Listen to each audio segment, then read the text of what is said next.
ಸ್ವಾಮಿ, ಇಲ್ಲಿ ಯಾವ್ದೋ ಕಲ್ ಸಿಕ್ಕಿದೆ. ಸ್ವಲ್ಪ ನಿಧಾನಕ್ಕೆ ತೋಡಿ.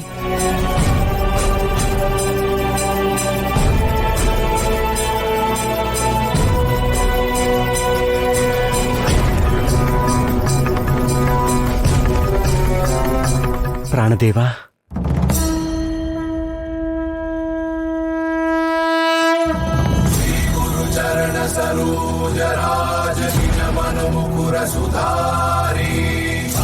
ವೆಂಕಟನಾಥ, ಈ ಪ್ರಾಣದೇವರು ಇರೋದು ನಿನ್ಗೆ ಗೊತ್ತಾಯ್ತು?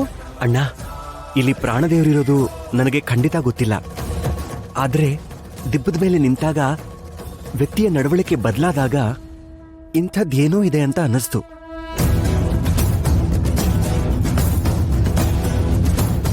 ನೀನು ಹೇಳ್ತಿರೋದು ಆಶ್ಚರ್ಯ ಆಗ್ತಿದೆ.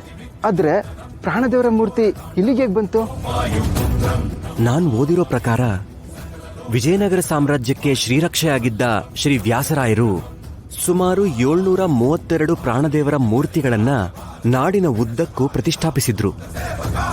ಹನುಮ, ಭೀಮ, ಮಧ್ವ ಈ ಚಿಹ್ನೆಗಳನ್ನ ಒಳಗೊಂಡಂತೆ ಸೌಗಂಧಿಕ ಪುಷ್ಪ, ಗಧೆ, ಜಪಮಾಲೆಗಳನ್ನ ಒಳಗೊಂಡು ಹಾರುವ ಸ್ಥಿತಿಯಲ್ಲಿ ಹನುಮರಿದ್ದು ಅವರ ಬಾಲಕ್ಕೆ ಗಂಟೆ ಕಟ್ಟಿ ವಿಗ್ರಹದ ಬಳಿ ಶಂಖ ಚಕ್ರ ಇರುತ್ತೆ.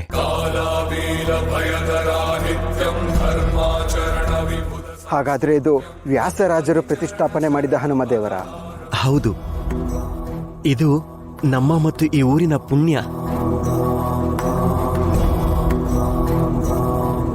ನೋಡಿ, ಈ ಪ್ರಾಣದೇವರ ವಿಗ್ರಹನ ಇಲ್ಲೇ ಪ್ರತಿಷ್ಠಾಪನೆ ಮಾಡೋಣ.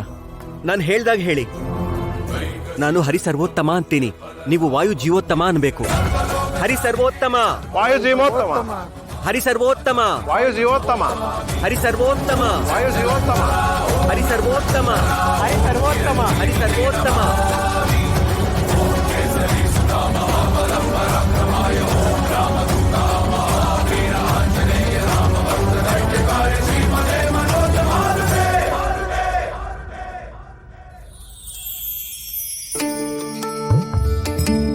ಇಲ್ಲಿ ತಿಮ್ಮಣ್ಣ ಭಟ್ರ ಮನೆ ಎಲ್ಲಿ ಬರುತ್ತೆ ಅಂತ ಯಾರನ್ನ ಕೇಳಿ? ಯಾರು ಕಾಣಿಸ್ತಾ ಇಲ್ವಲ್ಲ. ಒಳ್ಳೆ ಸಮಯದಲ್ಲಿ ಆ ಬಿಲ್ಗಾರನ ಕರ್ಕೊಂಬಂದೆ ಅಣ್ಣ. ಏನ್ರಪ್ಪ ಹೇಳಿ. ಇಲ್ಲಿ ತಿಮ್ಮಣ್ಣ ಭಟ್ರ ಮನೆ ಎಲ್ಲಿ ಬರುತ್ತೆ? ತಿಮ್ಮಣ್ಣ ಭಟ್ರೆ ಅವರು ನಮ್ಮ ತಂದೆ. ಇವರು ನಮ್ಮಣ್ಣ ಗುರುರಾಜ. ಏನ್ರಪ್ಪ ಇಷ್ಟುದ್ದ ಬೆಳೆದ್ಬಿಟ್ಟಿದ್ದೀರಾ? ಗುರ್ತೇ ಸಿಗ್ತಾ ಇಲ್ಲ ನೋಡಿ. ತಾವ್ಯಾರು ಅಂತ ಗೊತ್ತಾಗ್ಲಿಲ್ಲ. ನಾನು ವಿಶ್ವನಾಥ, ಕುಂಭಕೋಣಂ ಮಠದಿಂದ ಬಂದಿದ್ದೀನಿ. ಕುಂಭಕೋಣಂ ಮಠದಿಂದ ಬಂದಿದ್ದೀರಾ? ನಮ್ಮನೆ ಹುಡುಕ್ತಿದ್ದ ಕಾರಣ? ನಿಮ್ಮನೆ ಹುಡುಕ್ತಿದ್ದಿದ್ದಲ್ಲಪ್ಪ, ನಿನ್ನನ್ನೇ ಹುಡುಕೊಂಡ್ಬಂದೆ. ಗುರುಗಳು ನಿನ್ನ ಮಠಕ್ಕೆ ಬಂದು ಹೋಗ್ಬೇಕು ಅಂತ ಹೇಳಿ ಕಳ್ಸಿದ್ದಾರೆ. ನೋಡಿದ್ಯಾ, ಮಧುರೈಯಿಂದ ಬಂದ ಕೂಡಲೇ ಗುರುಗಳನ್ನ ಭೇಟಿ ಮಾಡಬೇಕಾಯಿತು. ಪಾಪ ಅವ್ರಿಗೆ ಬೇಸರ ಆಗಿರುತ್ತೋ ಏನೋ. ಇಲ್ಲ ಅಣ್ಣ, ಅವ್ರಿಗೆ ಖಂಡಿತ ಬೇಸರ ಆಗಿರೋದಿಲ್ಲ. ನಾವು ದೈಹಿಕವಾಗಿ ಭೇಟಿ ಆಗದೆ ಇರಬಹುದು, ಆದ್ರೆ ಮಾನಸಿಕವಾಗಿ ಭೇಟಿ ಆಗ್ತಾನೆ ಇರ್ತೀವಿ. ನೀನಿದ್ದು ಮಧುರೈನಲ್ಲಿ, ಗುರುಗಳಿರೋದು ಕುಂಭಕೋಣ ಮಠದಲ್ಲಿ. ಮಾನಸಿಕವಾಗಿ ಭೇಟಿ ಅಂದರೆ ನಿನ್ನ ಮಾತೆಲ್ಲ ಒಗಟಾಗಿದೆಯಲ್ಲ? ಒಗಟಲ್ಲ ಅಣ್ಣ, ವಾಸ್ತವ. ಹಿರಿಯ ಗುರುಗಳು ಅನುಷ್ಠಾನದಲ್ಲಿರ್ಬೇಕಲ್ವೇ? ಕಿರಿಯ ಗುರುಗಳು ಕರೆ ಕಳಿಸಿರ್ಬೇಕು ಅಲ್ವೇ? ಅರೆ, ಈ ವಿಷಯ ನಿನಗೆ ಹೇಗೆ ಗೊತ್ತಾಯ್ತು? ನೀನ್ ಮಠಕ್ಕೆ ಬಂದೆ ತುಂಬಾ ವರ್ಷಗಳಾಯ್ತಲ್ಲ. ನನ್ನೊಳಗಿನ ನಿಯಂತ್ರು ಹೇಳ್ತು. ನಿಯಂತ್ರು ಏನೋಪ್ಪ, ನಿನ್ ಮಾತೆಲ್ಲ ಹೋಗ್ತಾಗಿದ್ಯಲ್ಲ. ಸರಿ, ಆದಷ್ಟು ಬೇಗ ಮಠಕ್ಕೆ ಬಂದು ಹೋಗು, ನಾನು ಬರ್ತೀನಿ. ಎಲ್ಲಾದ್ರೂ ಉಂಟೆ?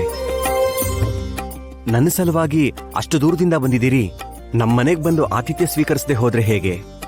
ಬನ್ನಿ, ಮನೆಗೆ ಹೋಗೋಣ. ಪರವಾಗಿಲ್ಲ ವೆಂಕಟನಾಥ, ಮತ್ತೊಮ್ಮೆ ಬಂದಾಗ ಬರ್ತೀನಿ. ಈ ಊರಿಗೆ ನನ್ನ ಮಗಳನ್ನ ಮದುವೆ ಮಾಡ್ಕೊಟ್ಟಿದ್ದೀನಿ. ಬಹಳ ದಿನದಿಂದ ಬರಕ್ಕಾಗಿರ್ಲಿಲ್ಲ ಅಷ್ಟೆ. ಈಗ ಸ್ವಕಾರ್ಯ ಸ್ವಾಮಿ ಕಾರ್ಯ ಎರಡೂ ಆದಾಗಾಯ್ತು ನೋಡಿ. ಮಗಳ ಕೈಯಿಂದ ಊಟ ಮಾಡಿದ್ರೇನೆ ಅವಳಿಗೂ ಸಮಾಧಾನ. ಹಾಗೆ ಆಗ್ಲಿ, ಹೋಗ್ಬನ್ನಿ.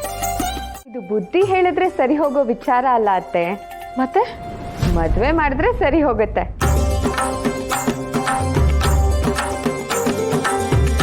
ಒಂದು ಹುಡುಗಿ ತನ್ನ ಮದುವೆ ಮಾಡ್ತಿದ್ರೆ ಸದಾ ಮನೇಲೇ ಇರ್ತಾನೆ, ಚಿಂತೆ ಮಾಡೋ ಅವಶ್ಯಕತೆ ಇಲ್ಲ. ಸರಿಯಾಗಿ ಹೇಳ್ದೆ ಕಣೆ.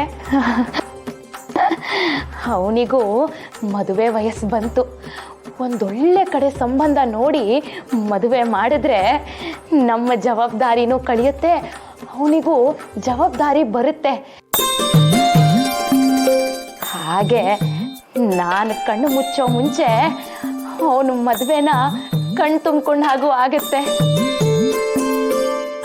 ಹಾ ಕಮಲ, ನಿಮ್ಮ ಸಂಬಂಧದಲ್ಲಿ ಯಾವ್ದಾದ್ರೂ ಹೆಣ್ಣಿದ್ಯೇನೆ? ಯಾಕಿಲ್ಲ, ನಮ್ಮ ಚಿಕ್ಕ ತಾತನ ಮೊಮ್ಮಗಳೇ ಇದ್ದಾಳೆ ಸೀತಕ್ಕ. ಅವಳು ವಯಸ್ಸಿಗೆ ಬಂದಿದ್ದಾಳಂತೆ, ನೋಡೋಕ್ಕೂ ಲಕ್ಷಣವಾಗಿ ದಂತದ ಗೊಂಬೆ ಇದ್ದಾಗಿದ್ದಾಳಂತೆ. ನೀವು ಹೂ ಅಂದರೆ ನಮ್ಮ ಅಪ್ಪನ ಕೈಲಿ ಮಾತಾಡಿಸ್ಬೋದು. ಬೇಡಮ್ಮ, ಮತ್ತೆ ನಮ್ಮ ಸಂಬಂಧದಲ್ಲೇ ಬೇಡ. ಕುಂಬಳ ಬಳ್ಳಿ ಥರ ಮತ್ತೆ ಅಲ್ಲಲ್ಲೇ ಹೆಣ್ತ್ಕೊಳ್ಳೋದಕ್ಕಿಂತ ಹೊಸ ಸಂಬಂಧ ನೋಡೋಣ. ತಪ್ಪು ತಿಳಿಬೇಡ. ಅಮ್ಮ, ಮಠದಿಂದ ಗುರುಗಳು ನನ್ನ ಬರಕ್ ಹೇಳ್ ಕಳ್ಸಿದ್ದಾರೆ. ಪರಿಕರ್ಮಿಗಳು ಹೇಳಿದ್ರು. ಓಹ್ ಹೌದಾ, ಒಳ್ಳೇದಾಯ್ತು. ವಿದ್ಯಾಭ್ಯಾಸ ಮುಗಿಸ್ಕೊಂಡು ಬಂದ ತಕ್ಷಣ ನೀನೇ ಅವ್ರ ಬಳಿ ಹೋಗ್ಬೇಕಿತ್ತು. ಊರು ಸಾಬ್ರಿ ಎಲ್ಲ ಹೆಗಲ್ ಮೇಲೆ ಹಾಕೊಂಡು ಕಾಲ ಕಳೆದೆ. ಈಗ ನೋಡು, ಅವರೇ ಹೇಳಿ ಕಳಿಸ್ಬೇಕಾಯ್ತು. ನೋಡಪ್ಪ ವೆಂಕಟನಾಥ, ಅವರ ಕರುಣೆ ದೊಡ್ಡದಪ್ಪ. ಹೋಗಿ ನಮಸ್ಕಾರ ಮಾಡಿ ಆಶೀರ್ವಾದ ತಗೊಂಡು ಬಾ. ಆಯ್ತು ಅತ್ತೆ. ಹೇಗೋ ಓದ್ ಮುಗ್ದಿದೆ, ಮುಂದೆ ಏನ್ ಮಾಡಬೇಕು ಅಂತ ಅವ್ರ ಮಾರ್ಗದರ್ಶನ ತಗೋ. ಗಮನ ಇಟ್ಟು ಕೇಳು. ಆ ಕಾಲದಿಂದಲೂ ನಮ್ಮ ವಂಶದವ್ರನ್ನ ಸನ್ಮಾರ್ಗದಲ್ಲಿ ನಡ್ಸ್ಕೊಂಡ್ ಬಂದಿರೋ ಕರುಣಾಮಯ್ಯ ಅವರು. ನಮ್ಮ ಪಾಲ್ಗೆ ಅವರೇ ದೇವ್ರು.